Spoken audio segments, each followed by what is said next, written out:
السلام عليكم ورحمة الله وبركاته أعزائنا الطلاب، درسا جديدا من دروس اللغة الفرنسية للصف الثالث الثانوي عبر مبادرة مسارات.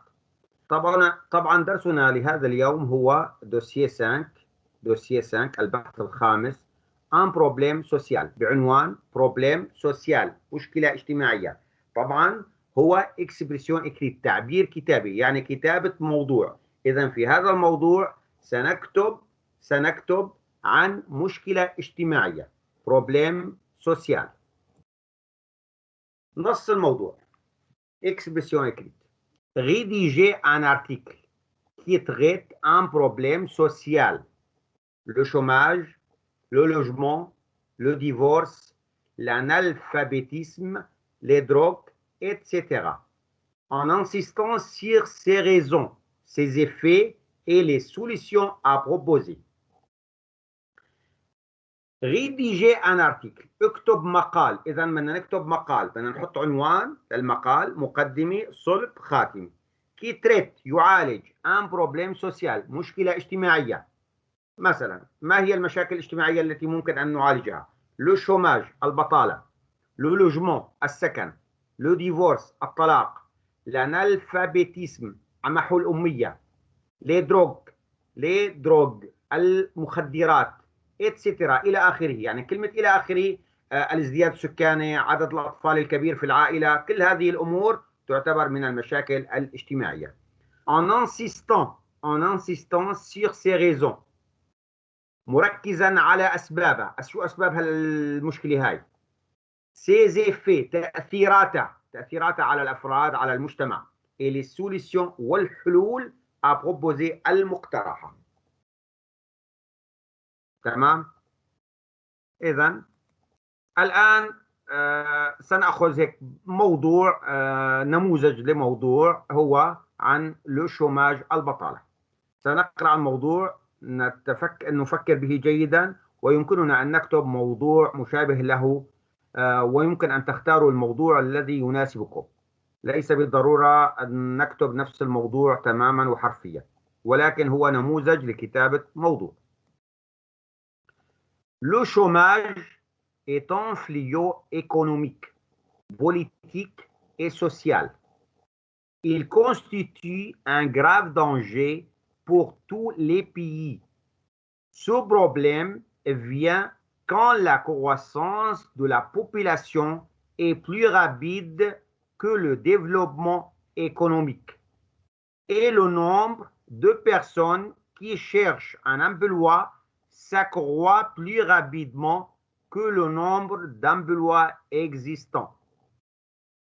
Le chômage a des effets négatifs comme la hausse des crimes, du vol et de la suicide.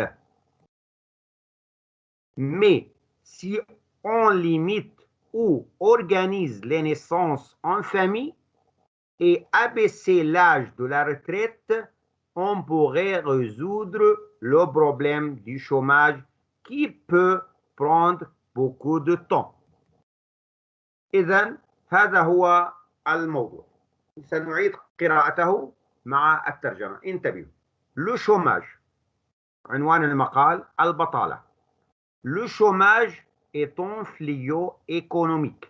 البطالة هي آفة اقتصادية، بوليتيك، سياسية، et sociale، واجتماعية.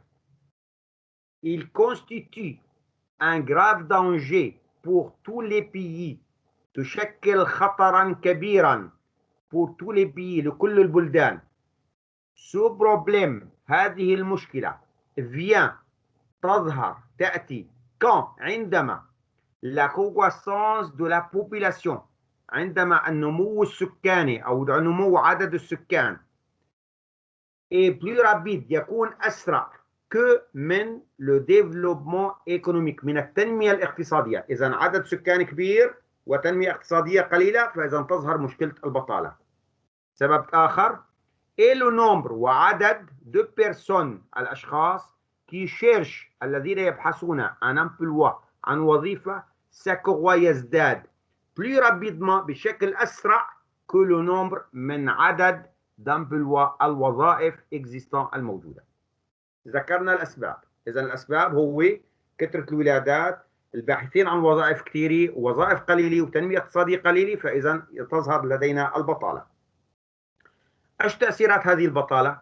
لو شوماج، البطالة a des effets، لها تأثيرات نيجاتيف سلبية، كوم لا hausse des crimes، ارتفاع الجرائم. إذا وقت بيكون في بطالة راح يكون في عندنا ارتفاع في الجريمة.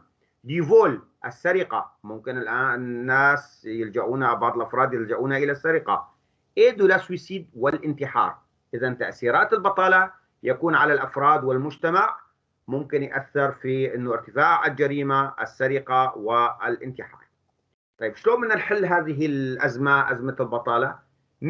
لكن سي اون ليميت، إذا حددنا أو أورجانيز أو نظمنا les naissances en famille، الولادات في الأسرة، et abaisser وخفض لاج سن de la retraite، التقاعد. يعني بدل ما نترك الموظفين ليصير عمرهم 60 أو 70 سنة ونسرحهم من الوظيفة، لا نحن ممكن بالعمر 55 يتسرح الإنسان مشان يترك مجال لغيره يتوظف. هذا هو المقصود. on pourrait، يمكننا، قد يمكننا résoudre، حل لو بروبليم دي شوماج، مشكلة البطالة، كي بو، التي يمكن prendre beaucoup de temps، يمكن أن تأخذ كثير من الوقت. يعني مشكلة البطالة لحلها ممكن يأخذ وقت كبير. فإذا نحن هنا ماذا فعلنا؟ وضعنا عنوان للمقالة، كتبنا مقدمة للمقال، كتبنا صلب المقال اللي بيتضمن شلون بتظهر مشكلة البطالة، تمام، وذكرنا تأثيراتها، وذكرنا أيضا حلول هذه المشكلة الذي يعتبر كخاتمة. Est-ce qu'il y a des questions؟ هل هناك أي سؤال؟ لا أستاذ، تمام. راح أعيد قراءته للمرة الأخيرة. Le chômage est un fléau économique, politique et social. Il constitue un grave danger pour tous les pays. Ce problème vient quand la croissance de la population est plus rapide que le développement économique et le nombre de personnes qui cherchent un emploi s'accroît plus rapidement que le nombre d'emplois existants. Le chômage a des effets négatifs comme la hausse des crimes, du vol et de la suicide.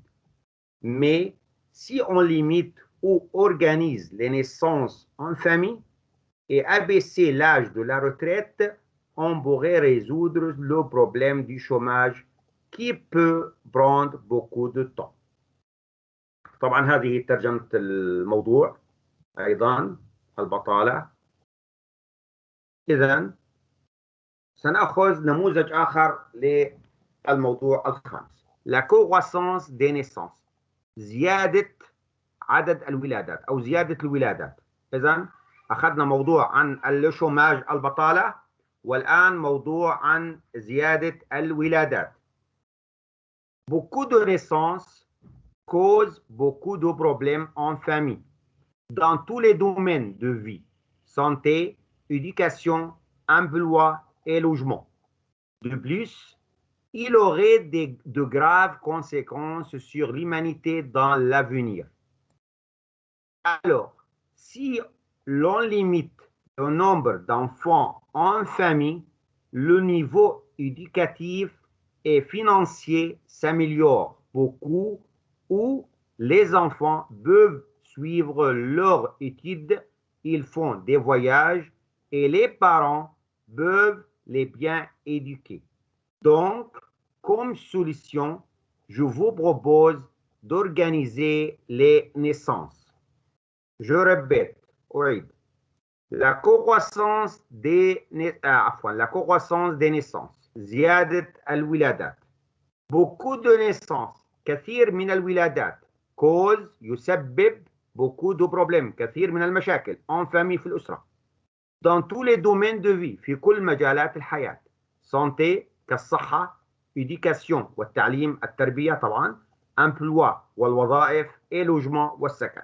يعني المقصود انه وقت بصير العدد الافراد كبير جدا، لا نستطيع أن نعتني بهم صحيا بشكل جيد.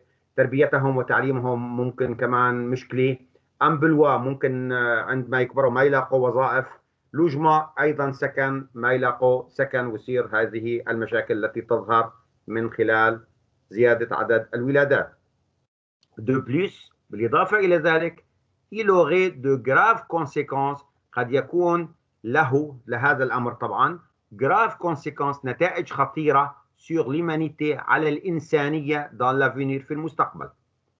Alors إذن si l'on limite le nombre d'enfants en famille، إذا حددنا أو نظمنا بمعنى عدد الولادات في الأسرة، le niveau éducatif، المستوى التربوي، المستوى التعليمي، et financier والمالي، s'améliore، يتحسن beaucoup، كثيرا.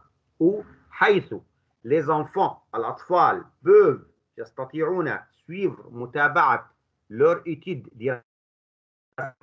يعني الأطفال بيحسنوا يكملوا et ils font des voyages، ويقومون برحلات. et les parents، والأهل الأبوين طبعا peuvent، يستطيعون les bien éduquer، تربيتهم بشكل جيد. يعني اللي بيربي مثلا 3-4 أطفال أكثر، يعني أهون عليه ما يربي شيء 10 أطفال بهذا المعنى. donc إذن comme solution، كحل، je vous propose، أقترح عليكم d'organiser، تنظيم لنيسانس، الولادات. هذا مثلا موضوع عن عدد الولادات المتزايد. طبعا يمكن أن نكتب موضوع عن السكن أيضا، يعني مشكلة السكن، إنه في عندنا مثلا مشكلة بالسكن، ما عم نلاقي سكن. ممكن نكتب عن موضوع المخدرات وتأثيرها كمان على المجتمع، وإنه هي آفة ممكن تأثر على المجتمع والأفراد. أي موضوع يمكن أن نختار بأي شكل من الأشكال. المهم نحن نكتب عنوان المقالة، ثم مقدمة، ثم صلب، ثم خاتمة. طبعا نذكر سبب المشكلة، تأثيرات المشكلة، وبعدين الحل هذه المشكلة. وهذه طبعا ترجمة الموضوع الثاني. هذان نموذجان لموضوع الدرس الخامس. Est-ce qu'il y a des questions؟ هل هناك أي سؤال؟ مواضيع سهلة وبسيطة وبإمكاننا يعني نستفيد منها. Est-ce qu'il y a des questions؟ في سؤال؟ لا، واضح. لا تمام، واضح. تمام. يعطيكم العافية. Je vous remercie.